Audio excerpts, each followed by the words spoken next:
They get themselves ready for that day.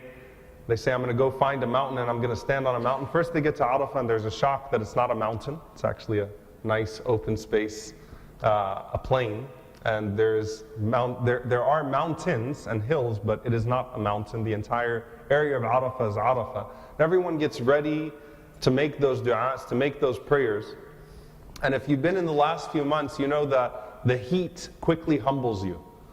You start making du'a for about an hour, and then you have people passing out of heat exhaustion because they underestimated the sun. And they end up instead in the tents, and a lot of people end up spending the entire time in the tents making du'a just because it gets so tough. So this year, as Arafah began, the exact same thing happened as last year and the year before. It was hot. Everyone was excited in the beginning, and then the heat humbled people into their tents. And then, subhanAllah, something happens. About 2 hours in, these clouds formed, or actually I'd say about an hour and a half in, these clouds formed over Arafah. And it was very distinct that these clouds were only over the area of Arafah.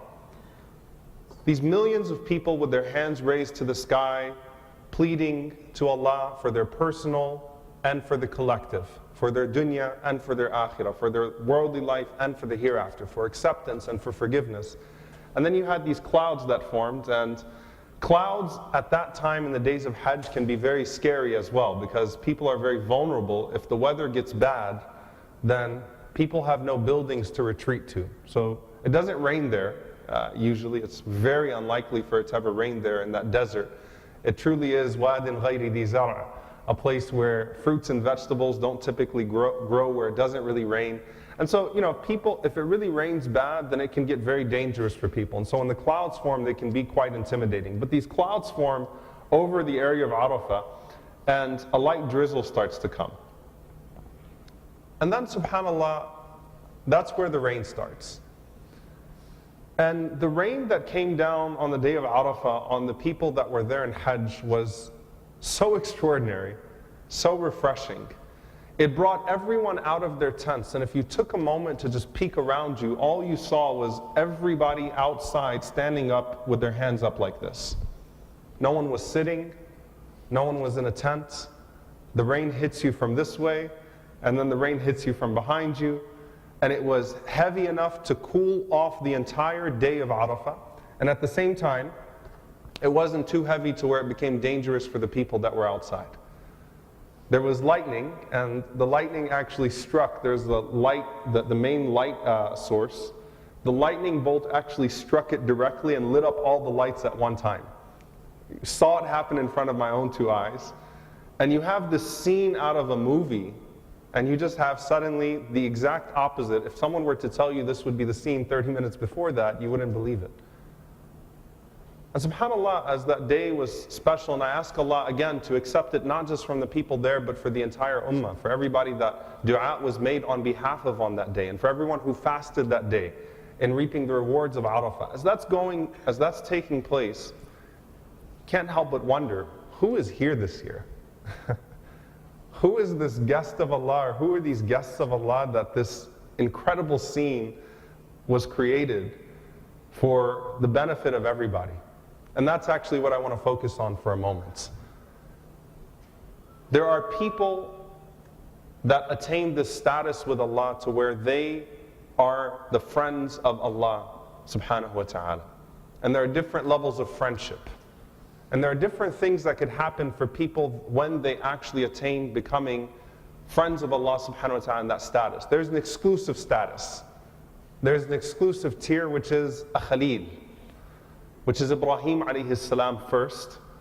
Ibrahim alayhi salam, that special exclusive friend of Allah subhanahu wa ta'ala, where Allah chose Ibrahim alayhi salam. And someone says, you go through the story of Ibrahim alayhi salam and you hear all of these things that he was put through. And I know that the days of the Hajj are over, and you guys, we've been hearing khutbahs about Ibrahim alayhi salam for the last few months, or for the last month, but pay attention to this for a moment. You see the stages of Ibrahim alayhi salam, and you go, did it really have to be that harsh? Did he really have to go through this and this and this and this and this and that? But here's the thing. Al-Khulla, or to attain that status of Khalil, Allah empties out everything and fills that only with Allah subhanahu wa ta'ala. That heart has to be elevated to a place where it is only Allah subhanahu wa ta'ala and everything is cast within that love of Allah subhanahu wa ta'ala. So what he went through with his father, of course there was compensation for that. What he went through with his son, with Ismail alayhi salam. The story doesn't end with the sacrifice of Ismail alayhi salam. Allah subhanahu wa ta'ala gives him, of course, many children after that, right? Many sons after that. So not only did he not lose Ismail alayhi salam, Allah blessed him with many children after that. So Allah replaces what he loses. And the Prophet sallallahu alaihi wasallam said that the first person to be dressed on the Day of Judgment would be Ibrahim alayhi salam, because of how he was stripped and thrown into the fire. And Allah subhanahu wa ta'ala would honor him first on the Day of Judgment with a garment as he proceeds to the place of assembly. So everything gets replaced and there is a good ending to all of this, right? But all of that, why? Allah cleared out everything for Ibrahim alayhi salam.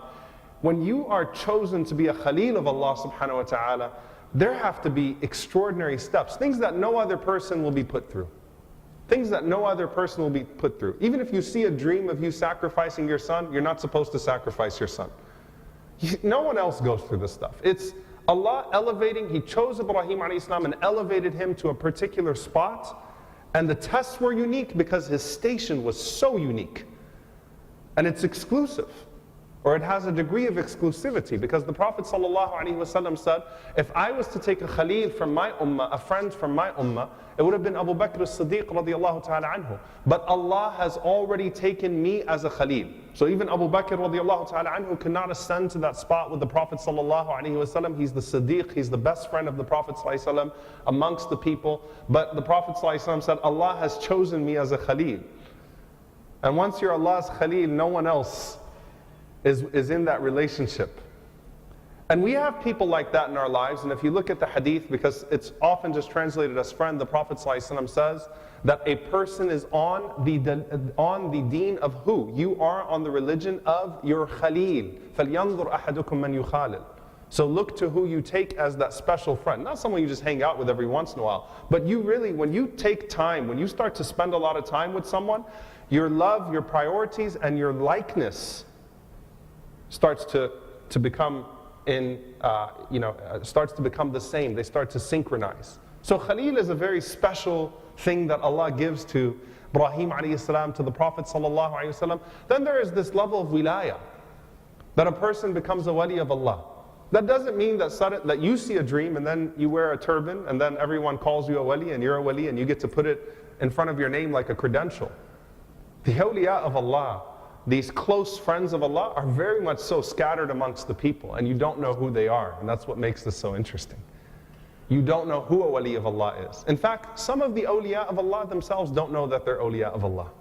They don't quite understand how much Allah loves them and how they could have ascended in those ranks. And there are three ways that the ulama mention that a person attains that status.